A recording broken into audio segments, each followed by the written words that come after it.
Good afternoon and welcome to another edition of Inside Government. It is Tuesday, July 8th, a very important day for many of our students. We are here once again to discuss matters related to governance and the economy. Last week we had with us our Prime Minister, Honorable Dr. Kennedy Anthony, who spoke to the current situation. We had a discussion on the fiscal deficit and what is required to take St. Lucia out of its current position.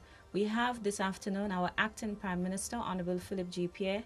No doubt it has been a very busy period for him. Our Prime Minister is currently out of Ireland, and we have our Minister for Infrastructure, Port Services and Transport taking on the responsibility for the time being at the Ministry of Finance, Economic Affairs and Social Security. I want to welcome you to the program, Acting Prime Minister, and thank you so much for agreeing to be on with us this afternoon. Yeah, thank you, JJ, and could I say good afternoon to all the listeners of your show. I'm sure we'll have a very interesting show. Of course. You sound a little bit quiet, Deputy Prime Minister. Are you under pressure? Do you feel the pressure of the office?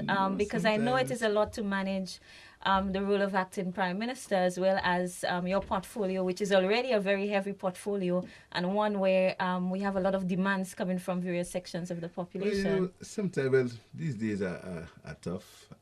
We have to deal with the weather systems, yes, the hurricane season, so we deal with some clearing some rivers, some drains, and we have fiscal challenges, and we're doing many things with the roads, etc. So it's been tough, but I'm fine. I'm okay. Okay, very good. Good. I just wanted to know that I'm you're okay good. and that you're I'm comfortable. Good. Yes, I'm good. This afternoon, I want to begin to focus on the economic issue. It is extremely important that we start there because, as the Prime Minister indicated last week, we are in some very difficult and trying situations. We have a fiscal deficit to deal with, and we have to deal with this fiscal deficit in the midst of very unstable economic environment in the region. And even internationally, there are parts of the world right now that seem to be going through their own pressures In and fact, their the fair U.S. share had of the crisis. slowest growth in 5 years this quarter. Yes. The US, yeah. And I know it is something that continues to weigh heavily on your mind as Deputy Prime Minister and the Cabinet. Where are we right now in terms of government's consultation, the process that will take us to where we need to go, and that is to implement the cuts and the caps on our expenditure? You see, I think JD is very, very important if we go back a little. You see, economies work in cycles. They work in cycles. There are cycles of depression, cycles of growth, etc. And over the past decade, or probably for the past decade, there's been a cycle, not really a depression or a recession is a better word. In fact, some people said that it was going for a recession. Some countries have. But there's been a slowdown on growth. Things have changed. Before, governments were at the liberty to spend whatever they wanted, to borrow money and spend whatever they wanted. That has changed. And governments now, all over the world, are being called upon to spend what they own. Right? So the idea is where government could have borrowed money, spent whatever they wanted, paid wages, build this, build that. These days have come to an end. So there's a process of adjustment that has been taking place in the world over the last decade or decade and a half. You must have heard what happened in countries like Greece and Spain and France that had big social programs, large civil service. There were large expanses of social infrastructure, etc. And these countries basically had to cut on these things because what was said, particularly from Germany, that is the largest economy in Europe, what they were saying, listen to me, we can't afford to be giving you our money, giving you our aid, and you take it and you do whatever, and you take it for expenditure, particular expenditure on consumption. They have been doing. So the idea of government spending money how it wanted came to an end. Now, how does that relate to what's happening now? in our region, the process of adjustment has been taking place also for a decade and a half. But the adjustment came to St. Lucia very late.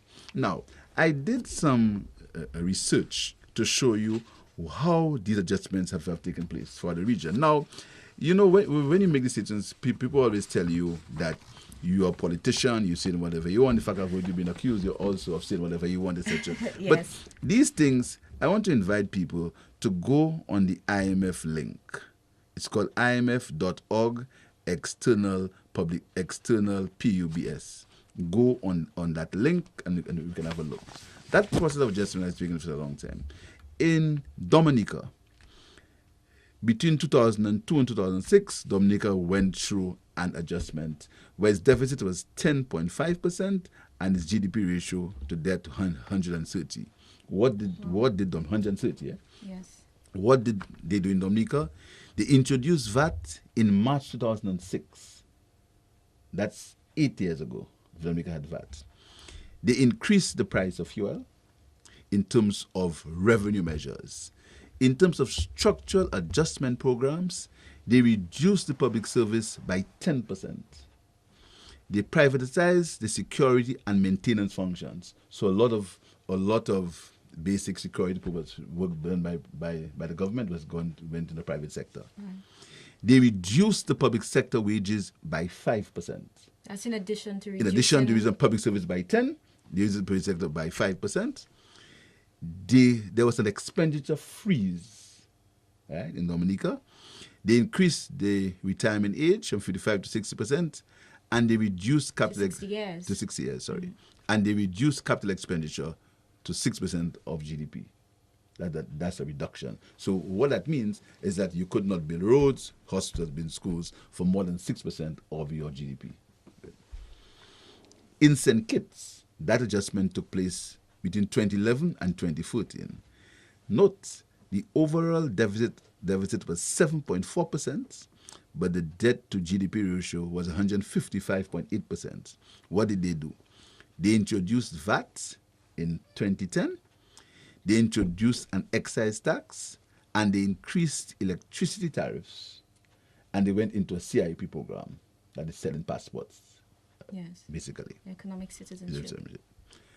These were the revenue measures. In terms of structural adjustment programs, there was a public wage freeze and there was a containment of expenditure on goods and services. In Antigua, between 2010 and 2012, and that is interesting, the debt to GDP ratio was 117%, and the overall fiscal balance was negative in terms of 2.3%. Negative. Yes. Right? What did they do? They introduced VAT in 2007, Antigua. They introduced an excise tax on alcohol and tobacco. And before anybody jumps, we have that here already. We already, yes. We're there already, right? And there was a guidelines to limit discretionary duty concessions. What that means is concessions to places like churches. You know, the government gives concessions to churches. Yes. Every religious once you have a church that is registered, you get everything in duty free. Yes. Your vehicles, your chairs, yes, duty free, right? Yes. And then in Antigua, that was used. And then PAYE reform. That means they change the tax structure. Yes. In terms of structural adjustment programs, they prioritized their capital expenditure, and there was a reduction in the wage bill. That's adjustments in Antigua. Mm-hmm. I'm saying all that to get you back to what's happening in St. Lucia. In Jamaica, I think Jamaica, that list is so long, I don't want to go through it because we have a lot of things to discuss. Right. But in Jamaica, there was a debt to GDP ratio of 146.2%. And Jamaica did several things. But the most important thing that Jamaica did is that they put in place a regime of limited tax incentives, and they ceased granting of tax incentives under the regime prior to the fiscal incentives legislation. So all the incentives that small businesses get, that businesses get, that hotels got, Jamaica stopped it. Now, closer home, let's get to Grenada. Yeah. Grenada's adjustment came between 2014 and 2016, and for the second or third time, there was an overall deficit in Grenada of 9.2% and the debt to GDP ratio of 115.8%. What did Grenada do in terms of revenue? They increased property taxes. They lowered the income tax threshold. Now, remember, Grenada came from a situation where there was no tax at some point. Right? They ended the construction stimulus. They returned to the standard VAT rate. They put a tourism marketing levy of 5% US per visitor. That's in Grenada. They put a 50% tax on lottery winnings, and they had a CIP, a Citizen Passport, a Citizens Investment Program. Yes. There was a freeze on salary increases, and there was an attrition policy of 70%. Right? And then they abolished all vacant posts. Abolish. In St. Lucia, we freeze them. They abolish. So they off completely other thing. Barbados, that was supposed to be the gem of the Caribbean. Yes. The deficit at the time, that's increased now, was 8.8%, and there was a debt to GDP ratio of 92%. What did Barbados do? Barbados increased the excise tax on gasoline by 20 cents per litre. So apart from the fact that the way it works in Barbados is it worked on supply and demand. In St. Lucia, we've capped it. Barbados works on supply and demand. They increased the gasoline by 20 cents per litre, a tax. So every litre buy 20 cents, but apart from what you pay already. Right. And listen to that. There were consolidation of tax on persons earning $50,000 or more. So they've capped the tax incentives or tax allowances you can get, $50,000, and that's it. There was a solid waste tax that everybody paid of 0.7%. So to clear rubbish, you pay the tax. And there's a reversal of tax credits. And that is also very important. So if you send your tax return in, the government owes you, they've taken it. They say, we don't owe you again. Wow. That's a reversal. So any tax credit that you had, it was reversed in Barbados. Right? What did they do in terms of adjustments? Retrenchment of the public service by 3,000. Right? And I'm going to say it because it happened. There was a 10% wage reduction for ministers, parliamentary secretaries, and political appointees. They'll jump and say, why and we do not here? For the simple reason that these people in Barbados got regular pay increases. They have a lot more allowances than we have. They have duty-free cars. They have office staff. They have a whole... And I'm saying that because people sometimes accuse government ministers of all kind of abuses and excesses. Government ministers in St. Lucia have the least privileges. We're the only ones who have no duty-free cars. We have no assigned vehicles. We get, in fact, public servants get more money than government ministers in St. Lucia. And we have not had... secretaries. Not only permanent secretaries, many more. DPSs, many more permanent secretaries, many more. And then we get nothing of that nature. So in Barbados, they reduced it by 10, and we have not had a pay increase from 1999. Right?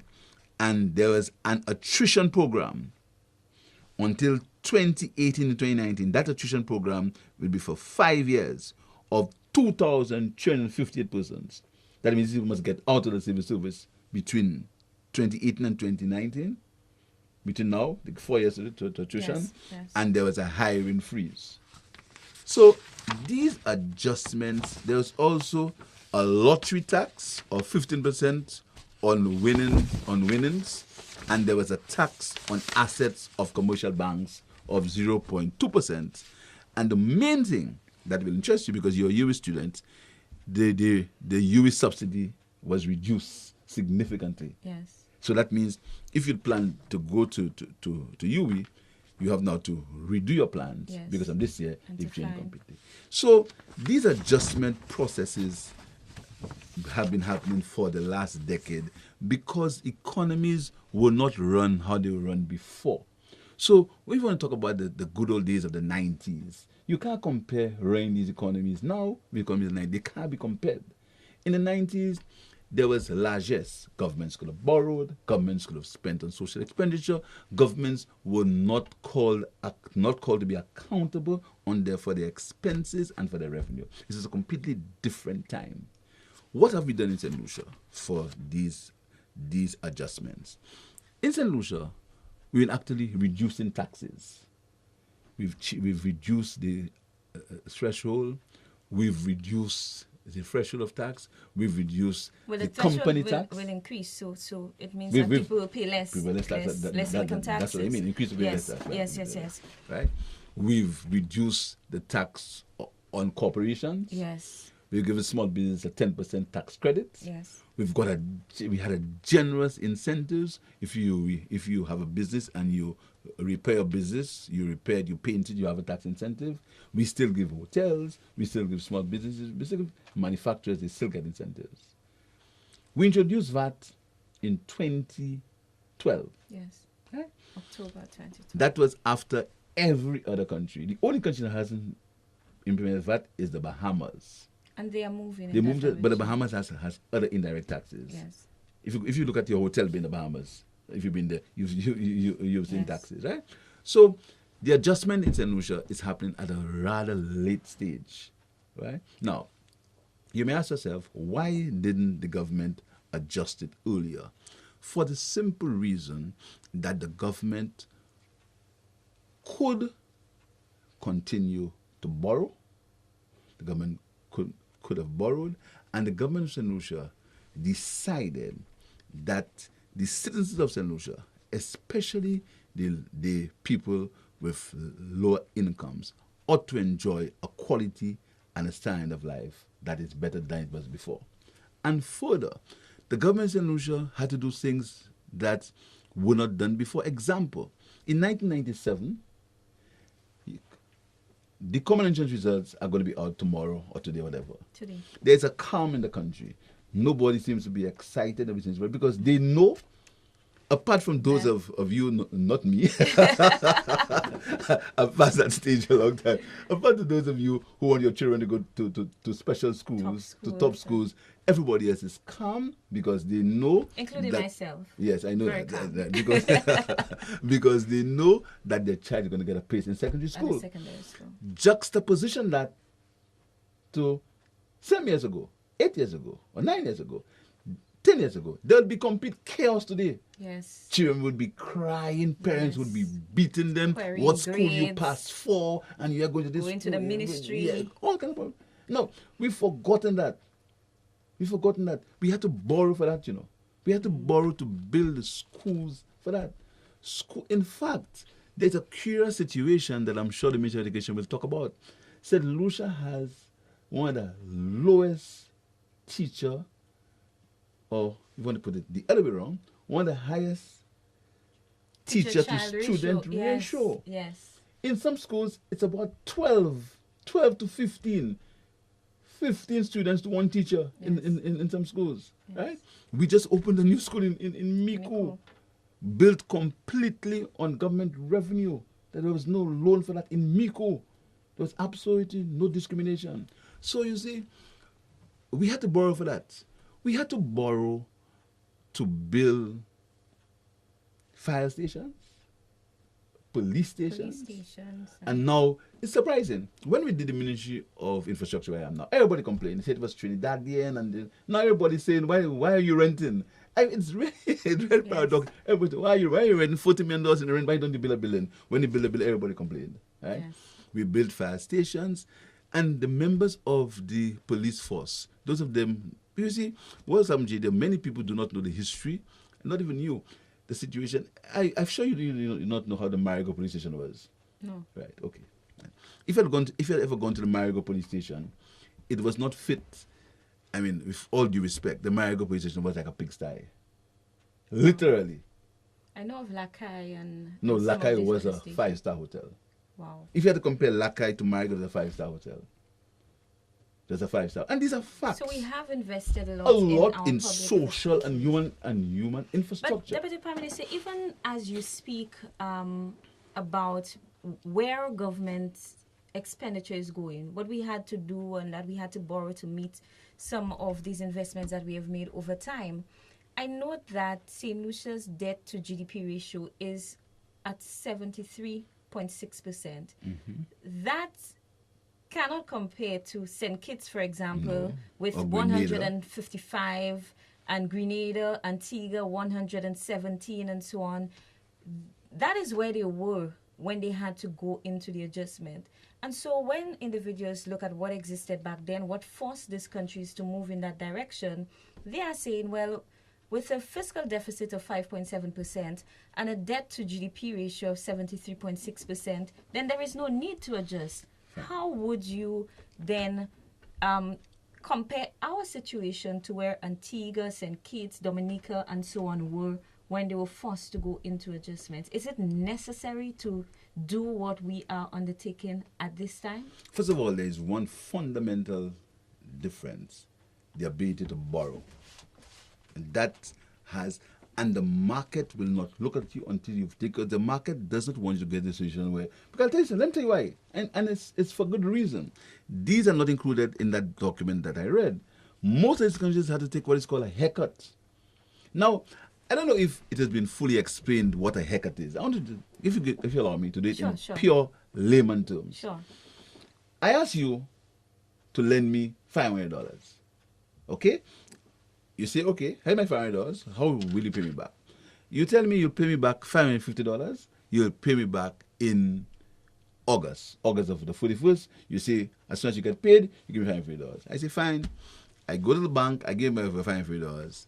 And I say, well, when you give me back my $550, I'll take $50 to do something like that. You come to me and you say to me, listen, you see you? I don't have $500 to give you. I can't give you your interest of $50, and I'm only going to give you $300. But I can't give it to you in August. I'll give it to you in September, in October. That's what the haircut is, you know. That's a court case there between you. In fact, I was saying that a friend of mine, a guy called Tapu, a mechanic, he said to me, Garçon, school first or more. That's what he was saying, right? Now, that's the situation of a haircut. Now, this is serious. So the market is saying, you see, we did that in St. Kitts. We may have to do that in Grenada. Jamaica was even worse. So you see, that's what happened again. If you cannot bring your fiscal house to order, if you can show me that your expenses you can handle your expenses and your revenue, I'm not lending my money. That's a fundamental difference. So whereas St. Lucia is not in straits of 100% of GDP, yes, we are going in the wrong direction. Yes. We have to reverse it.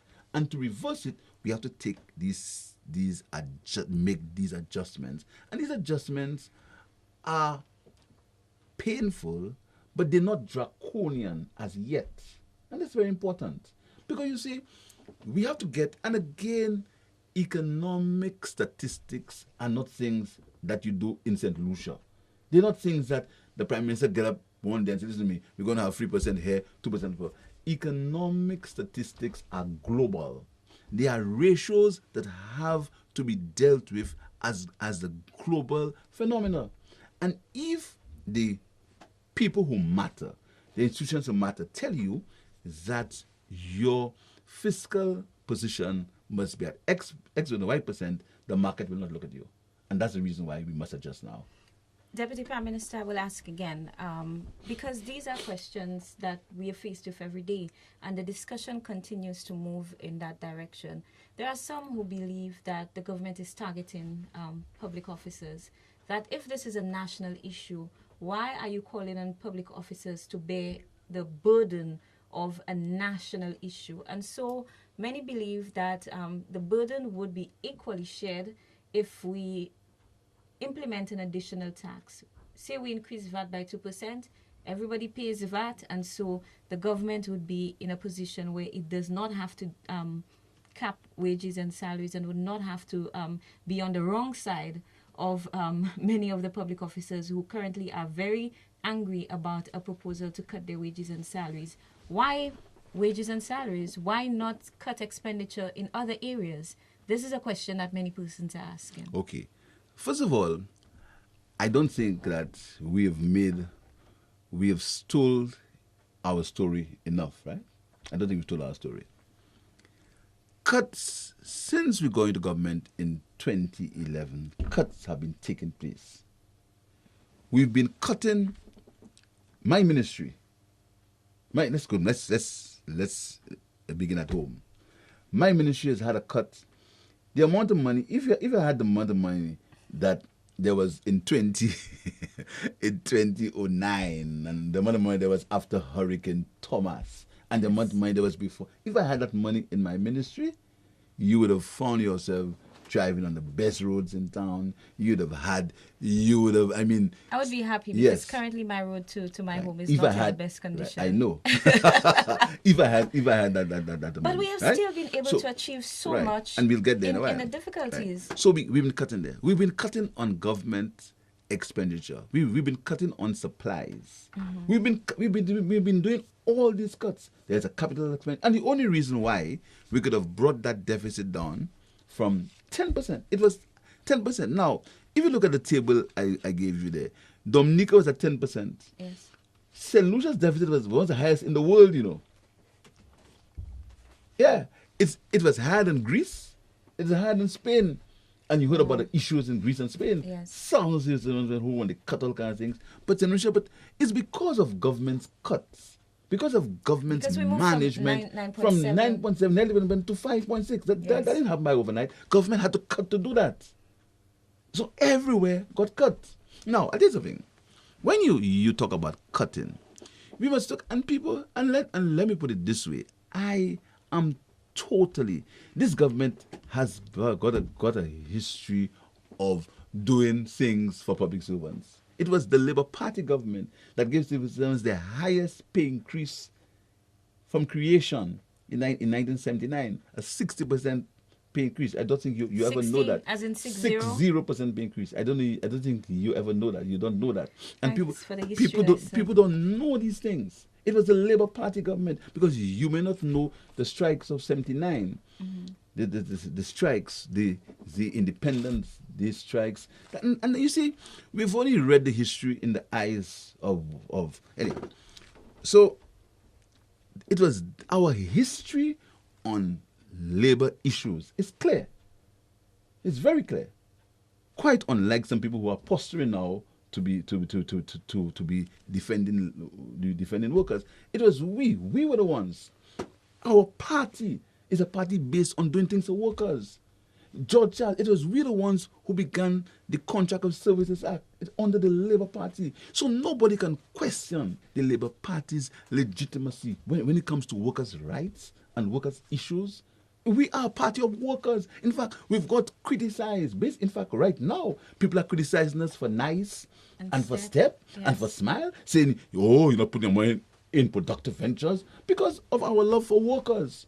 So let's not get mixed up with who is on the side of workers. Let's not mix up. You can't get mixed up with that. The history is clear. The Labour Party's history is clear. And the Labour Party has been condemned and attacked for its rights, for the way up to the Labour Code. We were the ones who passed the bill that makes, and again, trade unions have forgotten that. We're the ones who passed the bill that says trade union representation is compulsory. 151%. The Labour Party did that, you know. And go look back in your history and see who attacked that at the time. See who was in what hotel association. Check it out. And you realize who attacked it at the time when we did it. It was the Labour Party that dealt with the equality of pay for men and women.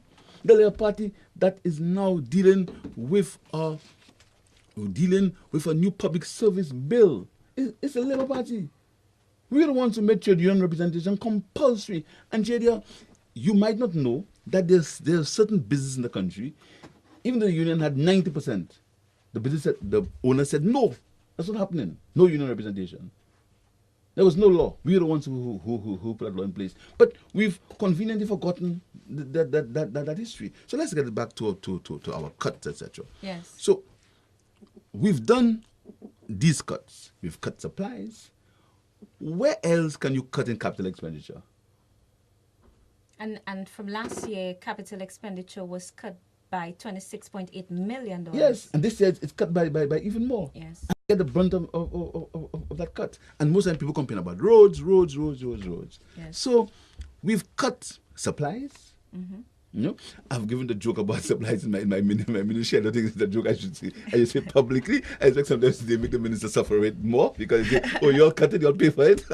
You know, I've said that joke several times. I mean, we've cut wherever we can. So there's one more piece. That was dealing with wages. Okay.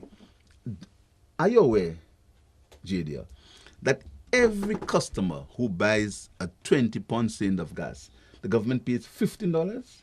Yes. A cylinder of gas supposed to cost $51 for market prices, market forces. It costs the consumer $46. Then he said, the government of St. Lucia.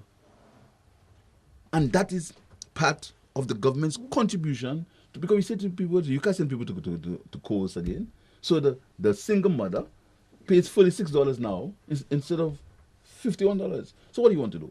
You want to bring back up to 51 so that other people who have a job can make a sacrifice? And these are things that and I made that point in Soufrière and I was criticized. I made the point and I'm going to make it again. And we haven't got to be hypocrites in this business. Any policy director, in that case a politician, who wants to take a position that he knows will cause some discomfort to so many people, to take that decision, you must have the conviction that your purpose is correct. And for the Prime Minister to go and look at civil servants in their faces and say, listen to me, I'm proposing that he get a 5% cut. He had the conviction that what he's doing is right. Because the government is not a business.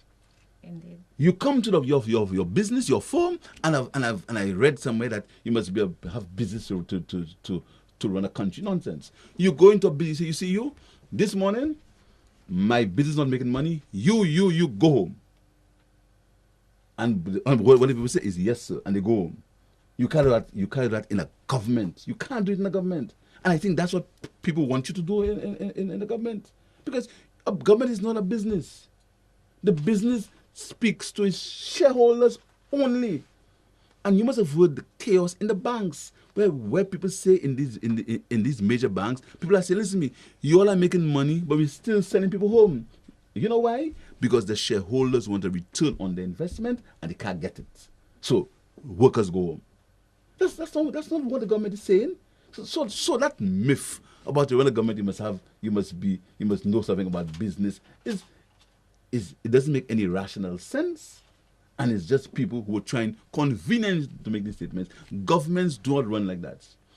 What governments do is governments now have to rationalize their expenses so that the least people can suffer when you make the cuts. And that's what the government is doing. I need to come in at this point to speak about the options. We have cut capital expenditure. Can we cut a few more? I can take very quickly. Here's what you can do. We can cut the subsidies on gas. It's $5 million. Okay? We can increase, we ought to make, we have to make it $2.50 on every gallon of gas. We can increase that to $3. That's gas again. We can put VAT on. I can tell you very quickly what we can do. It's very simple. We can put VAT on electricity. But that does not paint a very good picture. What we can do. These are the options. These are options we can do them. And they are simple options. Unemployment rate of about 23%. That's what you have to ask yourself. Can you do that? Is that the best thing for the majority of people? We can cut smile, we can cut nice, we can do it. Quick. You come back where you are. And you keep the civil servants you pay them whatever they want. That's it. But Deputy Prime Minister, in the interest of calm and social peace, because once you're speaking about wages and salaries, people will become very animated. Some people become emotional. They make irrational statements. They attack the government, attack the ministers, and so on. And there is a general understanding right now that once you interfere with the salaries of public workers, then the government must be prepared to deal with reactions. That may very well include strikes and may very well include that kind of behavior or response from the public sector. In the interest of maintaining social peace and calm, no matter the cost, do you think that the government of St. Lucia would be in a better position if it goes the other way and say, okay, we do not want to get our civil servants angry. We do not want to be in a situation where action is taken and it cripples our economy. And so let us see how much more we can cut in the other areas. Is there any more room to cut as it relates to our expenditure? Of course, there's more. I've told you the more ways to cut. We can cause people, once you go to the Alpha Louis, you pay the cost of going to Alpha Louis, which is going about 6 or 7 more times more. So we cut the transfers going to. So we can do that. You cut the transfers going to South. But I'm going to say something else because I know the critics are going to jump in a while. I'm going to get there. We can talk about this Alpha Louis. We can cut it. We can ask you to pay for your cost of hospital. You understand? I was hospitalized 2 years ago. I can tell you what it costs. You also know what it costs. You know about hospital fees. You understand that. We can talk about all that. We can talk about cutting everywhere else. We can do that. It's very easy. But the question is how it will impact, and why do you do it? And is it fair? Is it right to send 1,000 people at home? People who take care of the elderly. JDR, every day I get requests from people, elderly people, who want me to take care of them. Yes. You know the amount of people who, and sometimes I get emotional. I mean, when people remain in the luxury of their big houses and their lovely existence, and make these pronouncements about them people and people live, and why don't you waste money on nice and step? Because in their own reality, a lot of them have forgotten their own reality. But in their own reality, right now, because of the position that they find themselves in, they have absolutely no regard for people. You know the amount of lonely elderly people in this country? Elderly people who have nobody to take care of them. They have nobody to give them the basic things, a bath. Do you know the number of people? So what do? Let these people stay in their squalor.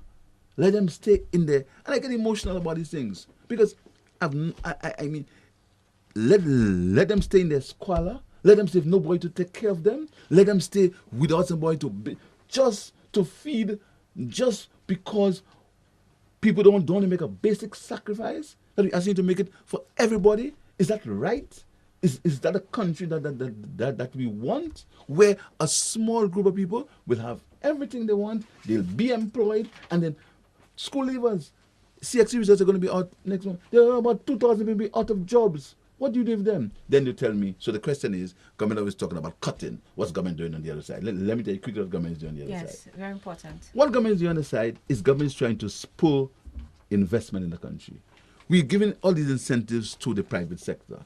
We are working on improvement in our doing business solution. We're working on that. But investment depends, FDI, on what's happening abroad. St. Lucia can't determine what's happening abroad. St. Lucia can't determine who wants to spend the money in St. Lucia. So what St. Lucia does is they create the environment. How have we created that environment? We've just presented to Cabinet, to Parliament, a new Tourism Incentives Act, giving generous concessions to people who want to invest in tourism. We've reversed all the tax concessions given to manufacturers. So if you're a manufacturer, you go back to the situation of incentives that you started with. So if you started your business in 1990 and you got 10 years, you get another 10 years starting from 2014. That's what we've done to encourage the business environment. We've reduced corporate tax. We've been doing work on the bridges and the roads to make it more, to make communications easier. The Ministry of Sustainable Development working on communications, fiber optic situation to make communications easier. That's what we're doing on that side. That's all the government can do and in terms of investment. And we realized gains from last year in our communications and our utilities bill because we were able to make these adjustments. We're doing energy saving. And people speak. I saw a report from the Honorable Minister of Agriculture. They're okay doing agriculture. But we are doing something. But in doing these things, but we still have to put our fiscal house in order. We've got to align our expenses to meet our revenue. That's what we have to do. And I made the point again, these are not popular things. These are not populist things. They're not. But the fact is, if we don't, my daughter, only have one, your daughter will not be able to live in a St. Lucia that, well, not you live, that I lived in. And that is the reality of the situation that we have to deal with. And it may not be unpopular, but if the history books have to record that a government led by Dr. Kenny Anthony took these decisions, as tough as they may be, and the people of St. Lucia did not accept these decisions, that's what the fate is. That's what you're in politics for. You're in politics to serve people. If people don't believe what you say, with this, in spite of the reality decision, then you got to pay the consequences. And everybody knows how politicians pay the consequences. And I'm willing to suffer the consequences of action. Once you know that your action is just, once you know that your action is taken after you've done every other thing that's possible. Why would a government get up one day, JDR, and decide, you see your civil servants, I want to make you all suffer. I'm going to cut your salary by 5%. It makes sense to you? Not at all. I mean, you think a government would just get up more and say that? Especially if you know that it is a decision that is going to cause them to become angry. I mean, why? Yes. You want to be abused, and I mean, it's not something that's easy. And that is why the government has been, people are saying, why don't you all cut it? You always not them, cut it. The government is ensuring that we try our best. That is what I needed to ask you, because some persons are saying enough already. We understand the situation, and it has been explained so clearly that we are now at the point where we realize every single day that we go by with this level of anxiety and uncertainty as a result of the government not taking action, not doing what it already believes is necessary, is placing us in a worse position. Why not just cut the wages and salaries and move on? Why consult when you know you will not get consensus? Well, that argument, but I guess that is above my pay grade. Not as acting Prime Minister and Minister for Finance and Economic Affairs. I guess but you know the PM probably better than most people. You know, the Prime Minister thinks deeply. The Prime Minister always looks at the consequences of action. Yeah. And it's the Prime Minister's history. The Prime Minister was a trade union leader. Yes. You mustn't forget that, you mustn't forget the Prime Minister was a trade union leader. I mean, how many leaders in the politics of Indonesia can say they were trade union leaders? You understand? The Prime Minister was a leader of a trade union. And so I guess he understands. And that is why it is even more significant and important that here is a guy who was a trade union leader, who has fought workers' struggles, who was instrumental in a lot of legislation to assist workers. The Prime Minister's worked on a lot of legislation in the region to assist workers. Here's a guy who is now saying to you, listen to me, no matter how it is, we have to adjust for the benefit of the country. That alone should answer your question. Yes, and one thing I know about the Prime Minister is that he believes in the consultation process. In fact, he said to me once, Jadia, even though you believe you may not get consensus at the end of the day, it does not take away your responsibility as a government to inform and to educate people. It does not excuse you from dialogue. You need to speak with them, you need to face them, you need to share with them the information as it relates to the performance of the economy. Deputy Prime Minister, I cannot believe it is already 10 minutes to 3 o'clock. I think it would be... one call, two calls? We will. I will open up the phone lines now, and in between I will try to speak to matters related to your ministry, a very busy ministry, and I know many persons have had some concerns of late as it relates to some of our bridges under construction. I think the Bwadawaj Bridge, for example, seemed to be a cause of concern to many individuals, particularly as we are into the hurricane season, the desilting in communities that are vulnerable like Bexon and so on. I would love to get an update from you as well. Sure. But in the meantime, we'll open up the phone lines 452-3959. This is the number to dial. We already have our first caller on the line. Good afternoon, you're on the air. Hi, good afternoon, Jadia and Honorable Philip here. This is a question I've been trying to get an answer to. In the budget, the Prime Minister outlined some changes in the tax regime that would raise the threshold and also lower the pay percentages. I'm trying to understand the logic of foregoing that revenue when we're trying to close the deficit. Can you Yeah, sure. Can you speak about that? Yes, caller. Because everybody's talking about we're losing 5%, and but I just have a feeling that that may offset some of that. Very good. If Yes. you can go into specifics. Thank you very much. Yes. Yeah, caller, and Thank thanks a you. lot, and good afternoon. That's a very good question. The thinking behind the increasing the tax threshold, and by the way, something that we've forgotten, people in grades 1 to 3 will not get a pay cut. And you will get a pay cut. Sure. And Because some we people will- believe the cabinet is Yeah, excluded. that's the point. Now, the reason why the thinking behind that is that, and in effect, what happens is that the cut in salaries will not become 5%. It'll probably be about 3.9% for some people. Because what will happen is that you are increasing your tax threshold. So people, I think it goes to $21,000, JD, or 18. It is currently It's 16 now? It's Or it's currently at 18 now? 18 It's and going it to is going 21. to 21,000. So that means anybody who gets less than $21,000 per year will not pay any Will not pay taxes. taxes. Now, even though they get a cut, the differential between the cut in salary of 5% and the change in their tax status, which will cause them not to pay tax, the difference there may make that pay cut just about Yes. 3.9% or 4%. But there are two factors. We have an increase in the tax threshold and we have a decrease in the tax rate happening at the At the same time. Now, Yeah. the corporate tax, the reason why that's happening is very simple. 90 or 75% of the corporate taxpayers in this country, the bulk, and let me get my words correctly, the bulk, the major corporate taxpayers in St. Lucia, major one, are the banks, the utility companies, and some big firms. They are the ones who pay the majority. This is what I'm saying carefully. I'm not saying other people do not pay taxes. I'm saying they are the ones who pay the majority, the lion's share of the taxes. They are under pressure. Our banks are under pressure. No bank has made a profit this year. So even though the tax rate was at 50%, you get no tax in because they're not making any money. profit.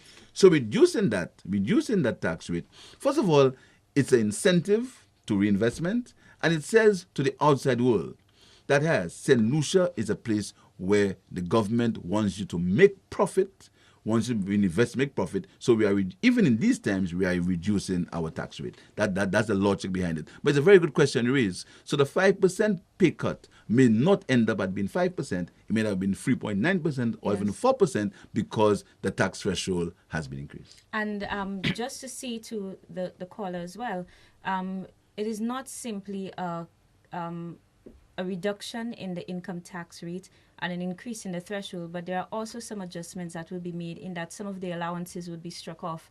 And so what you have is a reform of the income tax regime. Mm-hmm. And I think individuals too need to take into consideration And change the tax codes. Yes.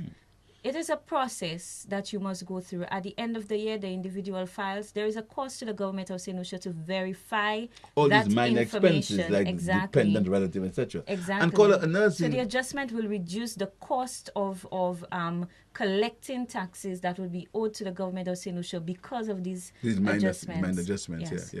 That is it's a good point. Another thing, if I can tell you, is that what the economic thinking, is also to help the business sector, in that you want to give people more disposable income so they can buy more, and you hope to collect it at some other point. 452-3959. This is the number to dial if you want to ask a question of the acting Prime Minister or want to make a general comment on our discussion this afternoon. The desilting. Yeah, we've started our desilting. We've done most of Bexar.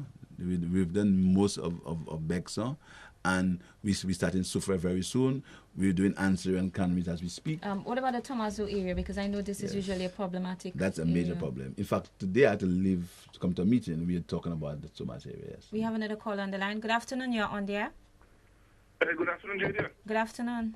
Good afternoon, Mr. Deputy. Yes. Good afternoon, sir. Mr. Deputy, Yes. I want a clear understanding in the VAT that is implemented on certain products. like first of all, in my opinion, I believe they are a nuisance VAT, right? Like the ground provision and the VAT on fish and these products. And the reason I'm saying this is because I believe that the government will not able to collect the kind of revenue they're for, because you have alternatives. We could buy these items without VAT. And I'm looking at the other side of it, the political side of it, whereas you're going to get, the government of the day is going to get a lot of tongue lashing, visa, and when you juxtapose it to the amount of money, the revenue they're going to pick up, to me, it really doesn't make sense.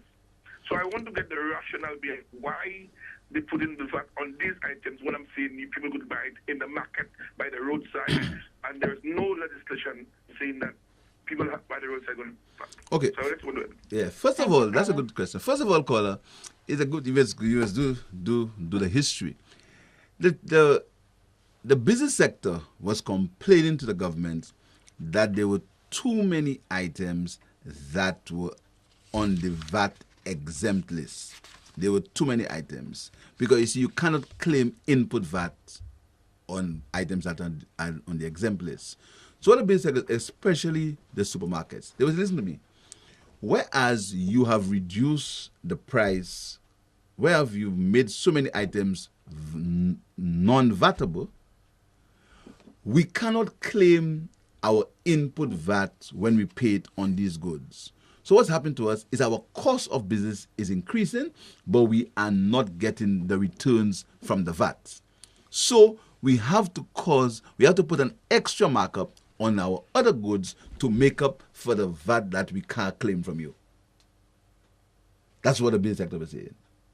Now, if you notice, what the government did is they amended the first schedule of the VAT Act, where they made many items zero rated. That means you can claim no input VAT, and then they amended the second schedule where you in the zero rated where you can claim input VAT, and they made a few items VAT exempt where you can't claim the input VAT to balance it out. That was an undertaking that the government gave to the private sector. Now, so whereas they may be, now this is hypothetical. I know there's a lot of emotion about that because I have here the list of items that are formerly exempt that are now taxable consumer goods. And you have all the things you're talking about: Tanias, Dashins, Edos, yams, fresh, chilled, frozen. Yams, fresh, chilled, frozen, or dried. Now, but how does that work, Deputy Prime Minister, in terms of the VAT that must be paid on the produce? If I were to go to the market, for example, like I do on Saturday mornings, and I want to purchase... First of all, let's make a point. The farmers who are selling VAT to the hotels, most of them will not be vatable. You mean the produce to the produce hotel? Okay. Now, not to the supermarkets. Okay. So you see, you must look at it. When most of them will not be vatable. Because they are below. Because they are below the VAT threshold. Okay. It's very quick. People make emotional about it. They may not to the farmer. That doesn't affect the farmer. You understand? Because he doesn't pay VAT. If the farmer doesn't make $150,000 per year, he doesn't pay any VAT. Okay. You agree? Yes. Good. Yes. Now, but because many items have been put on zero rated, many more items have been made zero rated. What happens is that they can claim VAT on these items. So that's the basic difference. So the business now can spread the VAT over input VAT over a wider area. Because what they were saying is that, in fact, I had discussions with a supermarket owner, and they have several letters written to the Prime Minister where they were complaining that too many items on the VAT exempt list. I know for sure that there was this complaint. What I just needed to establish was the impact to the consumer. On the consumer, on the farm. Now, that may not lead to an increase, particularly in local produce. Okay.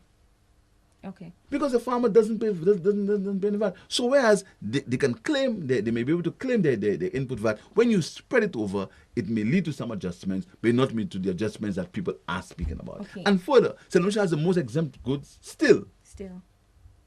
And with the frozen fish, it would be fish that is imported?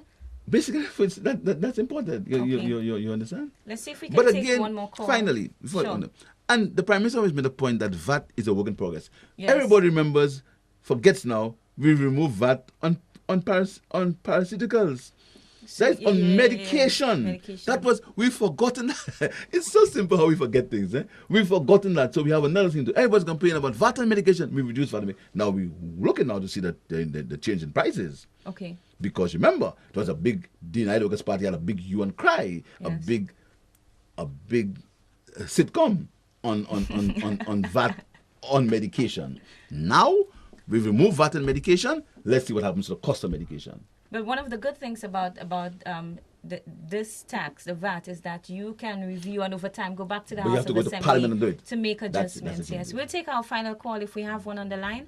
452-3959. This is the number to dial. We don't, so we can go to our closing statements. Deputy Prime Minister, any update on the Bois-d'Orange Bridge? It seems to be an area of concern to many persons. And there's no reason why it's supposed to be a year. First of all, the road that was built, the bypass road, wasn't my undertaking. Okay. You know what? We Yes, found it there. we found it there. $2 million worth of road. Every bypass road we've built so far has cost less than $1 million. The bypass road we're doing on the Grand Riviere Bridge is $900,000. The bypass road they built for the Bonte Bridge was $870,000. $3 million for that road. $3 million. Let's make these points. People forget these points. Secondly, and I read that an engineer criticized the fact that we use a foreign engineer.